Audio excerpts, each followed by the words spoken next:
नमस्कार दोस्तों, स्वागत है आपका द एंड शो में। और इस वीकली शो में हम लोग चार्ट के जरिए मार्केट को समझने की कोशिश करते हैं, क्योंकि लास्ट वीक फ्राइडे का सेशन स्पेशल था इंडियन मार्केट में।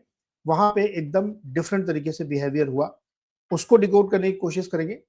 साथ ही रुपए में एक बहुत ही स्मार्ट रिकवरी देखने को मिली है, तो उसका क्या मायने होता है उस पर बातचीत होगी। और बिग पिक्चर भी हम मार्केट की समझेंगे, जो निफ्टी 500 के जरिए समझते हैं। तो चलिए शुरुआत करते हैं सरवेन जी के साथ। सरवेन जी हमारे साथ जुड़ चुके हैं। सरवेन जी, बहुत बहुत स्वागत है। और नमस्कार नीरज जी। लास्ट वीक जो है काफी इंटरेस्टिंग था मार्केट का। और जी फ्राइडे का सेशन छोड़ दें तो बाकी दिन तो बड़ा निराशाजनक माहौल था। लेकिन फ्राइडे जी को अचानक से मार्केट ने थोड़ा सा रिकवरी दिखाई। अब वो जी क्या सस्टेनेबल होगी नहीं होगी, क्या व्यू बन रहा है आपका मार्केट पे ओवरऑल आजकल? देखिए नीरज जी, जो लास्ट कई हफ्तों से चर्चा कर रहे हैं कि देखिए दिसंबर का महीना बहुत ज्यादा इवेंटफुल नहीं होता है। और धीमे धीमे करते करते देखिए 3 हफ्ते सरक गए। अब आप छुट्टी के वीक में भी आ गए हैं और अब यहाँ से छुट्टियां भी चालू है। लॉन्ग वीकेंड ये भी था। आई थिंक फ्राइडे को भी कुछ ज्यादा वॉल्यूम थे नहीं, लोग हम्म। छुट्टियों पे रहे होंगे। और अब अगला हफ्ता तो देखिए पूरा जश्न का रहेगा, छुट्टियों का रहेगा। तो आई थिंक वॉल्यूम्स एक तो पहली बात क्लियरली मिसिंग रहेंगे। वॉल्यूम्स थोड़े कम हैं अक्रॉस द बोर्ड में जहां देख रहा हूँ। और थोड़ी इसकी वजह से आप देखिए वॉलेटिलिटी स्पाइक्स बाजार में रहते हैं। बट नेट नेट समीकरण वही है कि बहुत ज्यादा हम चल नहीं पा रहे हैं। लॉजिकल टारगेट्स की तरफ निफ्टी पहुंच नहीं पाया। 26,500 26,600। अब at the cost of repeating बार बार हमको ये बोलना पड़ता है, बट थॉट यही है कि देखिए आपने अब आप ये 10वें 11वें हफ्ते में हैं ब्रेकआउट के, जहां से आप 25,300 से निकले थे। 25,300 25,400 से, और आपको 1,000 1200 पॉइंट की जर्नी करनी थी। आप भी आज भी वही 25,950, वही 25 26 वही आप अभी वहां से खाली 400 500 पॉइंट ऊपर, आप 500 600 पॉइंट ऊपर ही चल पाए हैं। तो लास्ट 2 ढाई महीनों में कुछ ऐसा मेरे हिसाब से कोई बहुत ज्यादा टेक्निकल पिक्चर चेंज नहीं हो पाया है। स्टेटस क्वो कहीं बना हुआ है पॉसिबली, और बड़े प्लेयर सारे वेट एंड वॉच के लिए लगे हुए हैं। उसके कारण मुझे यही दिखते हैं कि जो मैं हमेशा बोलता रहा हूं आपके साथ कि देखिए, अब एक 2 ढाई साल की एक साइकिल होती है, एक इवन ईयर साइकिल होती है, जो इंडिया के लिए स्पेशली जब आप सेंसेक्स का डेटा उठाते हैं 1980 से, बहुत अच्छे से प्ले होती है। हर इवन ईयर में आप देखिए बाजार एवरेज एक 25-30% कहीं ना कहीं गिरता है। यूजुअली जनवरी फरवरी होता है वो टाइम। अगर जनवरी फरवरी से बच गया, जैसे 24 में बच गया था, तो आप जाके फिर थर्ड क्वार्टर के एंड में जाके कहीं आप सितंबर अक्टूबर वाले साइकिल में जाके अटकते हैं, जो कि 2024 में फिर हम अटके थे। तो आई थिंक ब्रॉड पिक्चर वही रहेगी कि यहाँ से अब आप ये हफ्ता 10 दिन निकाल लीजिए। अगला जनवरी का पहला 15 दिन बहुत क्रूशियल है। क्योंकि जब आप इतिहास में जाके देखते हैं तो आपको दिखता है कि पहले हफ्ते में जनवरी में बहुत बड़े-बड़े इंपॉर्टेंट रिवर्सल्स आए हैं, जैसे कि 2004 था। जनवरी का ही रिवर्सल था आई थिंक फर्स्ट हाफ का, जहां से अटल बिहारी वाजपेयी जी की सरकार गिर गई थी। बाद में वो न्यूज़ आया था, लेकिन बाजार पहले ही पलट गया था। देखिए, न्यूज़ आया था 4 महीने बाद, लेकिन दो बाजार पहले ही 4 में पलट गया था। सेम 2008 में भी आई थिंक 8 तारीख को 8 जनवरी 2008 में बाजार पलट गया था। तो ये 2 जो बड़े मुझे मेरे करियर के जो 2 बड़े पैनिक जो मुझे दिखे, जहाँ पे एकदम त्राही-त्राही और हाहाकार मच गए थे, जहाँ पे लोअर सर्किट लगे थे बाजारों में और स्टॉक्स 50 60 70% गिर गए थे। ये 2 मेजर मेजर पॉइंट्स मेरी लाइफ के, 4 और 8। और उसके बाद कोविड भी, कोविड का टॉप भी जनवरी का है। तो 2020 वाला। तो ये 3 आप मेजर अगर साइकिल्स पकड़ लीजिए, 3 जो बड़े टॉप हैं, ये सारे जनवरी के हैं। तो जनवरी में भाई डरना चाहिए। डर बहुत ज़रूरी है बाजार में। थोड़ा डर के करेंगे तो हमेशा सुखी रहेंगे। लेकिन शुक्रवार को जो कुछ मार्केट में हुआ, हालांकि कोई ऐसी कोई बड़ी खबर नहीं थी। जी, एट्रीब्यूट कर सकते हैं कि रुपया में थोड़ी रिकवरी आई तो उसकी वजह से हुआ। शॉर्ट कवरिंग हुई। शॉर्ट कवरिंग क्यों की लोगों ने, रीजन नहीं समझ में आ रहा है क्योंकि कोई ट्रेड डील पे भी कोई बड़ी बात नहीं हो रही है। जी। तो क्या ये जो शुक्रवार का निफ्टी हमें दिख रहा है, ये इसका कोई बहुत मायने नहीं है, क्योंकि अभी भी ये 26,200 पे कॉल राइटर बैठा हुआ है जी। और 25,700 पे बायर खड़ा हो जाता है। इसी रेंज में फंस के रह गया मार्केट। तो निफ्टी क्या बोल रहा है? उसने आई थिंक पॉइंट आउट किया, बराबर रेंज एकदम 500-600 पॉइंट की एकदम टाइट रेंज रह गई है। देखिए, मैं 5 हफ्ते पहले भी देखता हूँ, तो आपको दिखता है कि 5 हफ्ते पहले की जो कैंडल थी, 17 नवंबर वाला जो वीक था, उसकी कैंडल में भी आपके पास तकरीबन-तकरीबन यही क्लोज था। आप यही यही यही बंद हुए थे 26,000 के आसपास। और अभी भी आप वही 25,950 100 पॉइंट का देखिए कोई मायने नहीं होता है निफ्टी में। इट्स हार्डली नॉट इवन आधा परसेंट भी नहीं निफ्टी का। आधा 1% का वेरिएशन तो कभी भी किसी भी चीज का हो सकता है। लेकिन 5 हफ्तों से बेसिकली कहने का मतलब ये है कि 5-6 हफ्तों से आप 26,000 के आसपास ही हैं। इट्स वेरी सेफ टू से कि आज एक के 5 हफ्ते हो गए और आप हर क्लोज आपका और तकरीबन 25,900 26,000 के आसपास आया है। बारिंग अपार्ट जो हम लास्ट 2 हफ्ते पहले एक हम जो ऊपर गए थे 26,300 तक। बट ब्रॉडली एवरेज अगर आप 26,300 और 25,700 का एवरेज लेंगे 6 हफ्ते का, तो 26,000 ही निकलेगा। तो आप बहुत ज़्यादा कहीं गए नहीं हैं। वेट एंड वॉच का माहौल है। दिसंबर के स्टार्ट से हम बोल रहे हैं कि दिसंबर यूजुअली इंडिया के लिए तो बिल्कुल अनइवेंटफुल महीना रहता है, कुछ ज़्यादा होता नहीं है। तो देखिए करते-करते मैंने कहा जैसे समय सरक गया है और अब आप इम्पोर्टेंट दायरों की तरफ बढ़ रहे हैं टाइम साइकिल्स की तरफ, तो आई थिंक यहाँ तो मुझे भी अभी भी नहीं लग रहा कि कुछ बहुत ज़्यादा अगले 10 दिनों में होगा। शायद यही रेंजेस रह जाएँ, यही जो अपने 25,700 26,300 रह जाए और जो कुछ भी होना है वो आई थिंक जनवरी में आई थिंक 15 दिन जैसे मैंने बोला बहुत अलर्ट रहें। जनवरी बहुत क्रूशियल है यहाँ से। जनवरी बहुत क्रूशियल है यहाँ से क्योंकि मार्केट 26,000। एक लाइटर नोट पे मैं आपको कहानी सुनाऊंगा, लेकिन पहले जरा चार्ट समझ लेते हैं उसके बाद। जी।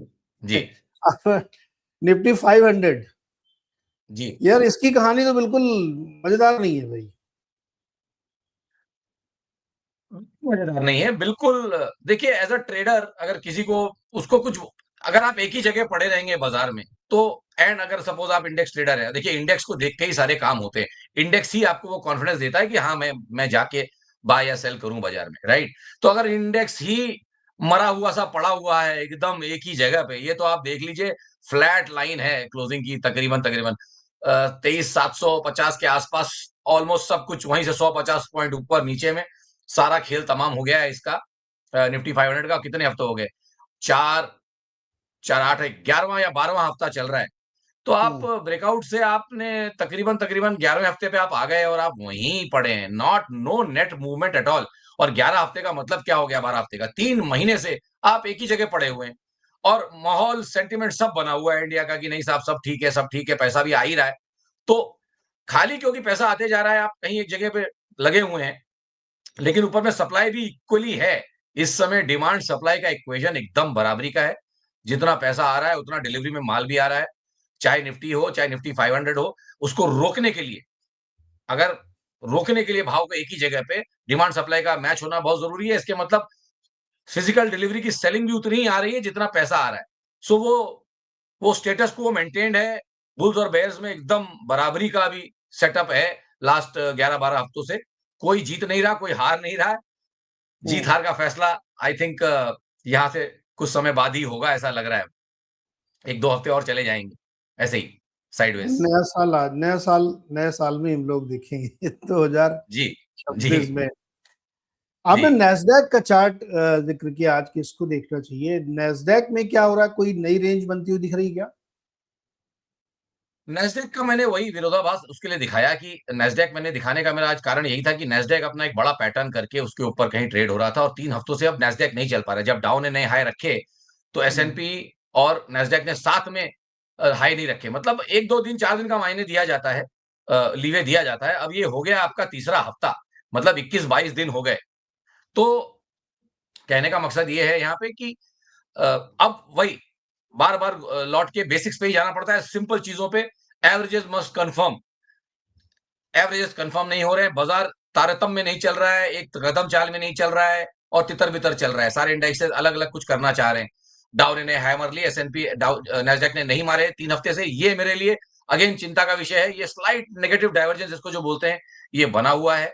तो अगर जैसे मैंने बोला इन दायरों से आप इमीडिएटली ब्रेकआउट करके वॉल्यूम वाइज़ आपने ब्रेकआउट करके आप नहीं चले तो, अब इस हम्म। ब्रेकआउट में वॉल्यूम भी आना चाहिए। मैं बहुत ज़्यादा इस ब्रेकआउट में ये समझना चाहूँगा कि ब्रेकआउट में वॉल्यूम आए। तो अज़्यूमिंग निफ्टी अगर एवरेज 80,000 से 1 लाख करोड़ का निफ्टी कैश में रोज वॉल्यूम होता है, तो ब्रेकआउट के समय मैं चाहूँगा कि 1,30,000 1,40,000 करोड़ के वॉल्यूम्स आएँ और 3-4 दिन आएँ। वो आपको बताएगा कि फ्रेश ब्लड पंप इन हो रहा है। बिना फ्रेश ब्लड के आइदर साइड, चाहे बेयर्स के लिए, चाहे बुल्स के लिए, जब तक आप फ्रेश ब्लड नहीं इकट्ठा कर रहे हैं, तब तक शायद आप ऐसे ही त्रिशंकु के लटकी हुई पोज़ीशन में त्रिशंकु पोज़ीशन में चलते रहें 2, 4, 5 हफ्ता और मुझे नहीं मालूम क्योंकि इतना इतना ज़्यादा डिमांड सप्लाई का मैच इतना परफेक्ट 12-18 हफ्ते से चल जो रहा है ये अपने आप में हमको भी कुछ बोलने नहीं दे रहा है क्लियर कट। तो फ्रेश ब्लड आना चाहिए इन नंबर ऑफ स्टॉक्स, मतलब अगर फिजिकल सेलिंग अगर सपोज 1 करोड़ शेयर की हो रही थी तो वो 1.5 करोड़ शेयर हो जाए,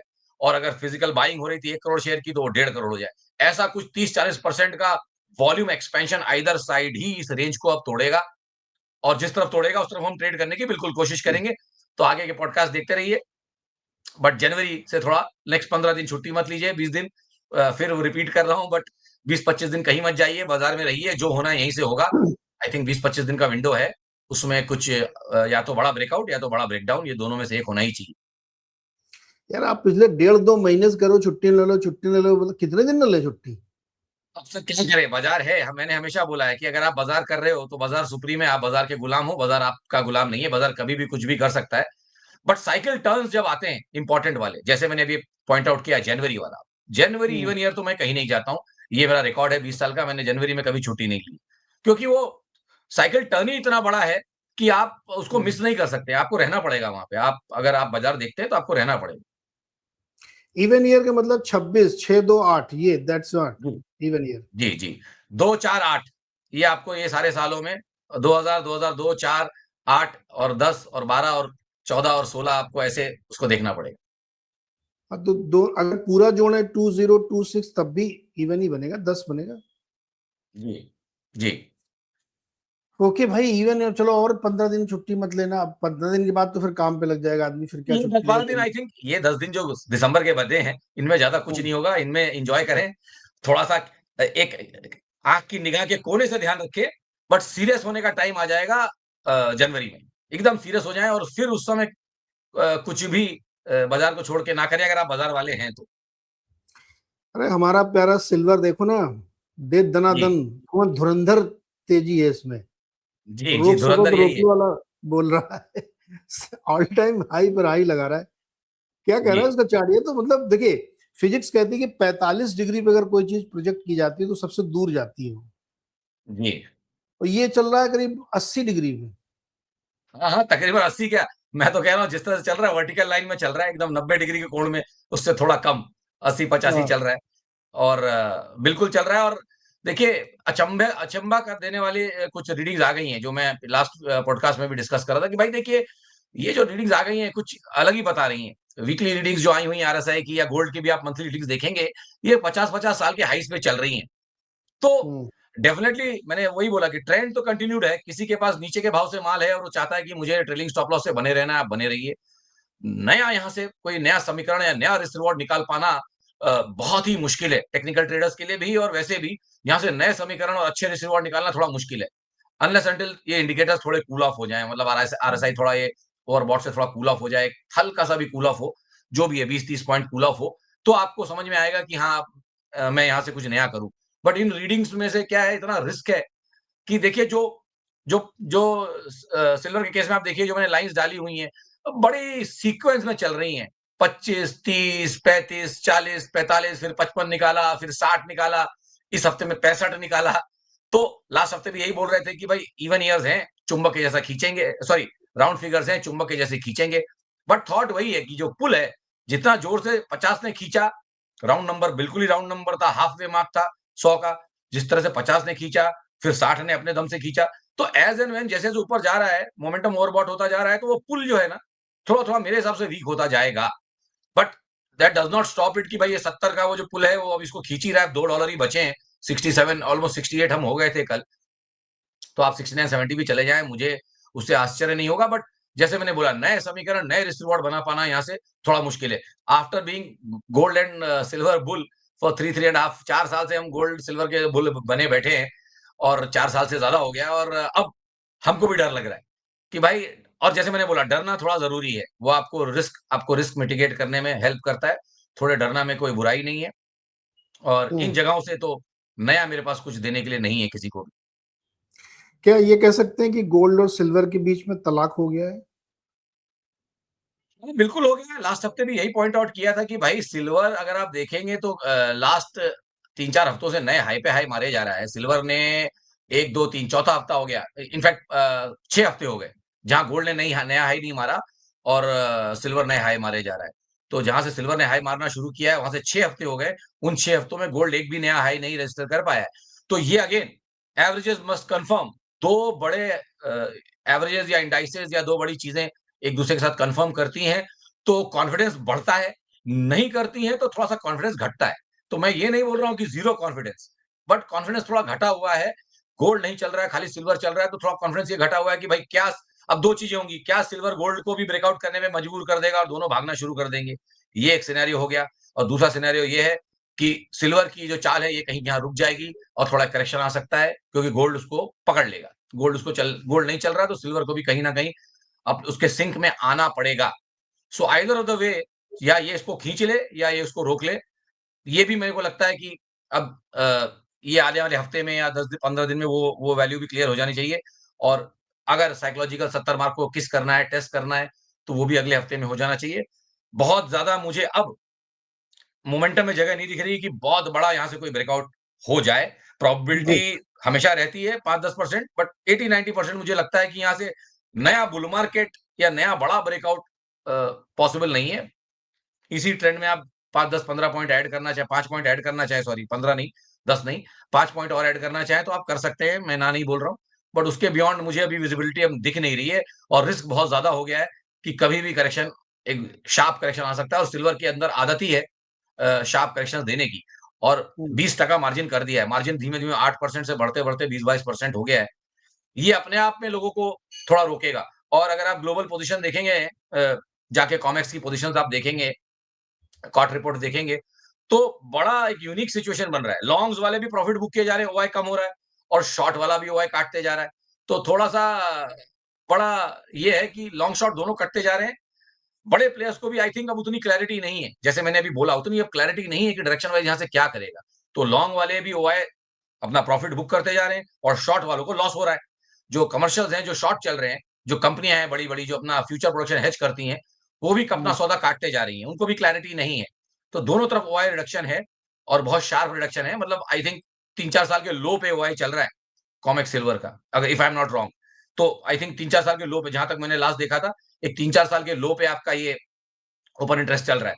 तो वो अपने आप में बता रहा है कि दोनों का दोनों का पेशेंस अब खत्म हो चुका है। कोई पोज़ीशन कैरी नहीं करना चाह रहा है। लॉन्ग वाला भी ओआई बुक कर रहा है, प्रॉफिट बुक करके जा रहा है, शॉर्ट वाला अपना लॉस बुक कर रहा है। So which is not a very good sign मतलब जैसे मैंने अभी बोला, it adds up to the fact कि अब यहाँ से कोई नया बड़ा ब्रेकआउट नहीं होगा। व 3, 4, 5 पॉइंट तो आपको और ऐड करने हैं, कर लीजिए, ना नहीं है। जी, मतलब एक सिनेरियो ये बन रहा है इस समय कि दुनिया भर की आप रिपोर्ट पढ़िए, एक्स पूरा भरा पड़ा है, बड़ी-बड़ी रिपोर्ट आ रही हैं, ऑक्सफोर्ड इकोनॉमिक्स भी लिख रहा है। तो मतलब जी। अब आप ये समझ लीजिए एस्ट्रोलॉजर से लेकर के सड़क पे चलते हुए आदमी से लेकर के आईएमएफ तक सिल्वर पे अपना ज्ञान दे रहे हैं। एक तो ये नया सिनेरियो बन गया है। अब पता नहीं माल किसी के पहले पास जब हम है कि नहीं बोलते है, थे खाली ज्ञान ही दे रहे हैं, माल नहीं है किसी के पास। लेकिन सिल्वर नहीं, में नहीं ज्ञान 4 सबके साल पास पहले जब हम ये बोलते थे, उस समय ये सारे लोग बोलते थे कि gold, silver, precious metals is a useless asset class. इसमें कोई कैरी नहीं, इसमें कोई यील्ड नहीं बनता है, ज़ीरो यील्डिंग एसेट्स हैं, ये है, वो है। अब वही अब मैं नाम मतलब वही सारी आवाज़ें अब कहीं गोल्ड सिल्वर के फ़ेवर में हैं, कंसेंसस है। बन गया और मैं हमेशा कंसेंसस के अगेंस्ट में रहने की कोशिश करता हूँ। मतलब उससे अलग-अलग भी सोचने की कोशिश करता हूँ, फाइनली करूँ, नहीं करूँ, वो बात की बात है। बट हम कोशिश करते हैं कि कंसेंसस से थोड़ा अलग रहें। तो अब इतना स्ट्रॉन्ग कंसेंसस जैसे आपने बोला है कि सब लोग on the street every small और big player everybody is talking about precious metals और मैं 4 साल से इसमें तेज़ी बोल रहा हूँ। तो मैं अपना मुनाफ़ा बाँध लेने में समझदारी समझता हूँ और एग्रेसिव जो ट्रेडर्स रहें, वो जब कभी शॉर्ट भी कर पाएँ तो करें। हुँ, हर आदमी का अपना-अपना कॉल है। बट मुझे तो ये लगता है कि अब ये 3-4 साल का रैली है जो पकी हुई है, थोड़ा मुनाफ़ा बाँध लेने में कोई हर्जा नहीं है। और जो मैं स्टॉक मार्केट के लिए हमेशा स्टॉक्स के लिए भी बोलता हूँ, अगर आपने सिल्वर लिया था 27 में और अब ढ ढाई गुना हो गया है आपका, डबल से ज़्यादा हो गया है, आधी क्वांटिटी बेच देने में कोई हर्जा नहीं है। आधा सिल्वर आपके लिए ज़िंदगी भर के लिए फ्री हो गया है। ज़िंदगी भर के लिए वो सिल्वर आपका फ्री हो गया, अपने नाती-पोतों, बच्चों के नाम पे करके जाइए, वो आपको दुआएँ देंगे। 50% तो बुक कर देना चाहिए। रिमेनिंग प्रॉफिट वाला 50% जो आपका ज़ीरो कॉस्ट का हो गया, उसको आप हुँ। 100 साल, 200 साल, 400 साल जितना धरोहर के तौर पे कैरी करना चाहें करें। सोच लो भैया, जी, ये सिल्वर में जो चल रहा है ना इस समय, मतलब जी। जब हर तरह के व्यक्ति सिल्वर पे बुलिश हो जाते हैं, तो कंसेंसस ट्रेड हो जाता है और क मार्केट में इक्विटी में तो कहते ही कि जहाँ कंसेंसस हो वहाँ से तुरंत निकल लो 1 सेकंड के अंदर वरना आप फँस जाओगे। इसीलिए बट मैंने बोला सिल कि अगर पूरा नहीं बेच हाँ, सकते तो आधा बेच लीजिए, जिनका डबल हुआ है। जिन्होंने 30 27, 28, 30, नहीं 31, लेकिन 32 अगर वाली रेंज मान से लो भी जो लेके बैठे ये 100 चला गया तब? जी? अगर ये $100 चला गया तब क्या होगा? देखिए, जगह से हर चीज़ की प्रोबेबिलिटी रहती है, हम प्रोबेबिलिटी एनालिस्ट हैं। अब आप बोलेंगे 100 जाने की प्रोबेबिलिटी क्या है? क्या वो 0 है? बिल्कुल नहीं है। 100 जाने की प्रोबेबिलिटी 0 नहीं है। लेकिन अगर आज आज आप मुझे इस रीडिंग से पूछेंगे तो मैं कहूँगा शायद जाने की प्रोबेबिलिटी 2-3% रहेगी। 90 की बोलेंगे तो 10% रहेगी। 80 की बोलेंगे तो मैं कहूँगा 15% रहेगी। 70 की होने की प्रोबेबिलिटी तो अभी $2 ही बाकी है, तो 60-70% चांस है कि अगले हफ्ते में हो जाए। तो प्रोबेबिलिटीज़ हुँ, उसी तरह से डिसाइड होती हैं कि कितना डिस्टेंस है और हुँ, कहाँ तक आपको लगता है लॉजिकली ये कैरी हो सकता है। एक साइकिल पूरा करने के बाद मोमेंटम का 100 क्या ये 150 भी हो जाए, हम वो कॉल भी लेना चाहेंगे।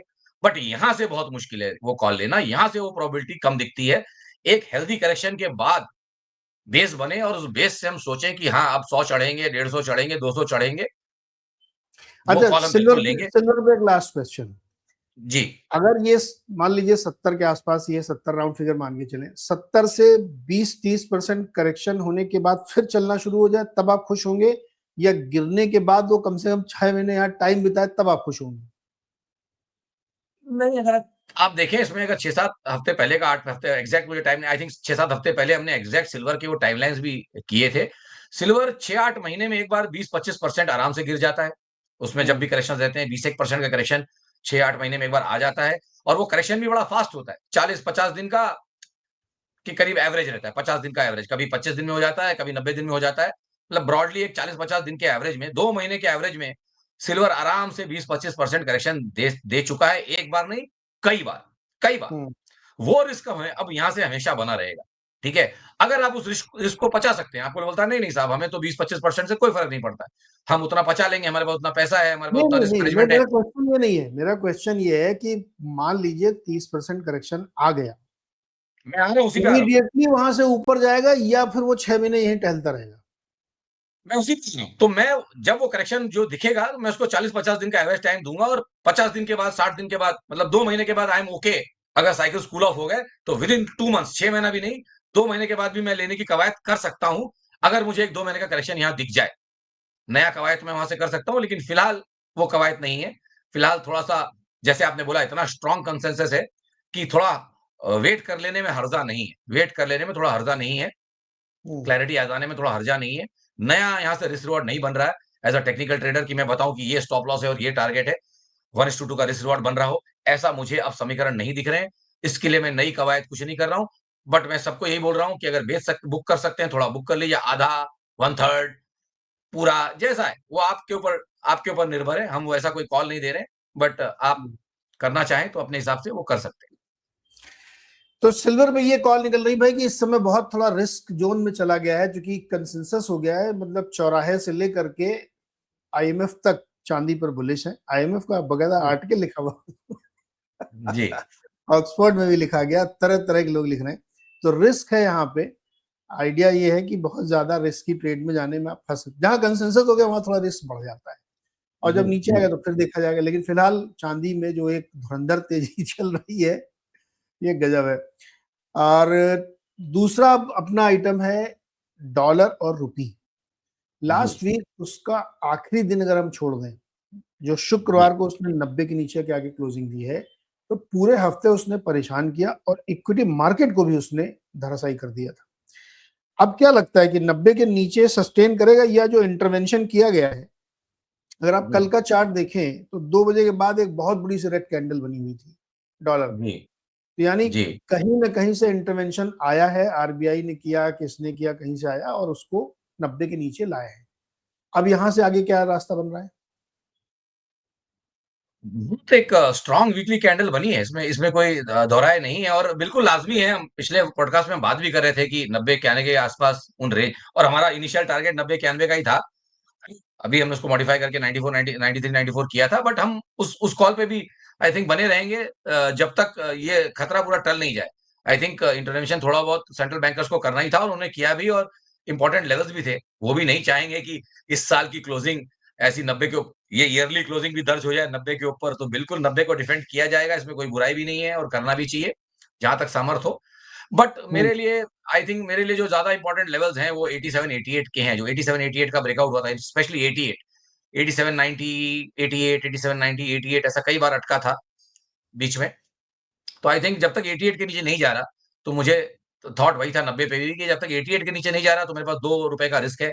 ऊपर में मेरे पास 90 पे 94 के टारगेट्स हैं। तो देखिए, जो चाँदी में मैं आपको रिस्क रिवॉर्ड नहीं दे पा रहा हूँ, मैं आज भी आपको रुपए में दे पा रहा हूँ कि भाई ₹2 का स्टॉप लॉस है, ₹4 का सपोज़ टारगेट है, ठीक है?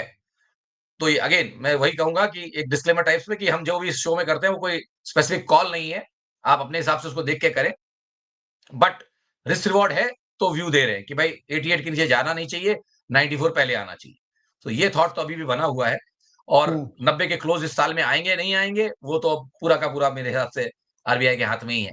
और वो शायद बिल्कुल डिफेंड करना चाहेंगे 90 के लेवल को इस साल में, नहीं तो 2025 का साल इतिहास में दर्ज हो जाएगा कि रुपया पहली बार 90 के ऊपर क्लोज हुआ था। और साल yearly close, not even monthly close, yearly close. तो मैं नहीं चाहूँगा वो रीडिंग किसी को भी पसंद नहीं आएगी। तो आई थिंक इसके लिए ये इंटरवेंशन और थोड़ा बहुत यहाँ पे एक्शन रहेगा 90 के नीचे रखने का। बट आरबीआई के पास भी उतना ड्राई पाउडर, इतना एम्यूनिशन थोड़ी है। आप अपने रिजर्व से कितना खर्च कर लोगे? तो मुझे लगता है कि अगर सप्रेस कर रहे हैं आप, जी। तो नहीं आप खाली एग्ज़ैक्टली। ईयरली क्लोजिंग के लिए सप्रेस कर लो, अलग बात है, बट नहीं, अदरवाइज नहीं आप ये दबा तो नहीं मेरा पाओगे। थॉट है। नहीं, नहीं ये तो मेरा थॉट है अगर मैं सोचूँ हम्म। कि मैं किसी चीज़ में कोई इंपॉर्टेंट लेवल नहीं ला बेयर्स हमेशा चाहेंगे कि बेयर्स और बुल्स यहाँ पे हम करेंसी की बात नहीं कर रहे हैं। बेयर्स हमेशा चाहेंगे कि क्लोजिंग उनके फेवर की आए, कैंडल उनके फेवर का बने। हम्म। टेक्निकल्स के हिसाब से बात कर रहा हूँ और बुल्स हमेशा चाहेंगे कि कैंडल उनके फ्लेवर का बने, उनके फेवर का बने और बंद किसी इंपॉर्टेंट डिसाइसिव मार्क के ऊपर आए। साइकोलॉजिकल खेल है, लोग समझते नहीं है बट कमोडिटीज, फॉरेक्स ये सब साइकोलॉजी का खेल है। इंपॉर्टेंट नंबर्स 90 के ऊपर टिक गया तो साइकोलॉजी चेंज हो सकती है, एक साइक चेंज हो सकती है, 90 के नीचे रहा तो एक अलग सोच रह सकती है। तो सारा का सारा सोच का खेल है। बुल्स और बेयर्स एक दूसरे के सोच पे ही अटैक करते हैं कि भाई अगर मैं 90 से बाहर कर दूँगा तो बेयर्स डर जाएँगे एंड वाइसा वर्सा और 90 के नीचे रहेगा तो बुल्स डर जाएँगे। तो वैसा। तो उस हिसाब से साइकोलॉजिकल मार्क्स बहुत इम्पोर्टेंट है 90, 100, 50 ये जितने भी राउंड नंबर्स हैं, ये सारे इम्पोर्टेंट रहेंगे। तो अब तो बड़ा बड़ा आई थिंक बड़ा कैटापल्ट तो अब 100 पे है। आज नहीं तो कल वो भी आएगा, टाइम लगेगा बट जिस तरह का ये सेटअप बना हुआ है, जब तक आप 87, 88 के नीचे नहीं जा रहे हैं, 94, 96 का भी रिस्क है और ऊपर में 100 का भी रिस्क है। Let's see how it plays out. पूरा हम तो हमेशा इसको रेगुलरली कवर करते हैं, हफ्ते दर हफ्ते। तो जो भी हम्म। आएगा, जो भी होगा वो हम बिल्कुल बताएँगे। जी। बट आज तो थॉट यही लगता है कि 88 के नीचे नहीं है और 94 पहले है। मेटल में क्या राय बन रही है निफ्टी मेटल के चार्ट पे? देखिए निफ्टी मेटल भी लाया मैं इसीलिए हूँ कि मैंने भी बहुत अपने आप को मनाने की कोशिश की है, ऐसा नहीं है। हम दोनों तरफ देख के और एविडेंस लाने की कोशिश करते हैं कि भाई कहाँ क्या ब्रेकआउट हो रहे हैं। तो जब आप देखते हैं तो वहाँ पे भी कुछ ऐसा कॉन्फिडेंस नहीं आता। निफ्टी मेटल भी हमने सोचा था कि अगर निफ्टी को चलना है, तो निफ्टी मेटल एक वो हेवीवेट है, वो एक सेक्टर है जो चलना चाहिए। तो इसका भी ब्रेकआउट आप देखिए तो 10-11 हफ्ते पहले जब ब्रेकआउट हुआ था, पहला पहला कैंडल बाहर गया था 10,200 10,300 के ऊपर तो हमने कहा था कि चलो भाई, यहाँ से एक अच्छा ब्रेकआउट लग रहा है। जब इसने ऑल टाइम हाई रखा था, तो ये था अक्टूबर का महीना। अक्टूबर 20 अक्टूबर वाला जो वीक है, उसमें हमने इसको लाए थे और हमने बोला था कि ये भाई अब ये ब्रेकआउट का कारण बन सकता है, निफ्टी को चलाने का कारण। अब ये इसको भी 8 हफ्ते हो गए। ये भी वही 10,300 के ब्रेकआउट के बाद अभी भी 10,500 पड़ा हुआ है। तो not even a 2% complete movement. तो अगर आप 2 महीनों में 2% भी नहीं चल पा रहे हैं, तो इसको आप ब्रेकआउट की कैटेगरी में नहीं डालेंगे ना और वॉल्यूम भी नहीं आ रहे हैं हम्म। और साथ में अब इसका मोमेंटम भी इसका साथ छोड़ते जा रहा है। तो थोड़ा-सा मैं उसमें चिंतित हूँ कि भाई एक सेक्टर से मुझे उम्मीद थी कि निफ्टी को ब्रेकआउट करा के सस्टेन करा पाएगा। यहाँ बात ये नहीं हो रही कि 150-200 पॉइंट के ब्रेकआउट नहीं हो सकते। यहाँ बात ये हो रही है कि ब्रेकआउट करके आपको सस्टेन भी करना है। खाली एक फर्जी ब्रेकआउट आपको नहीं करना है।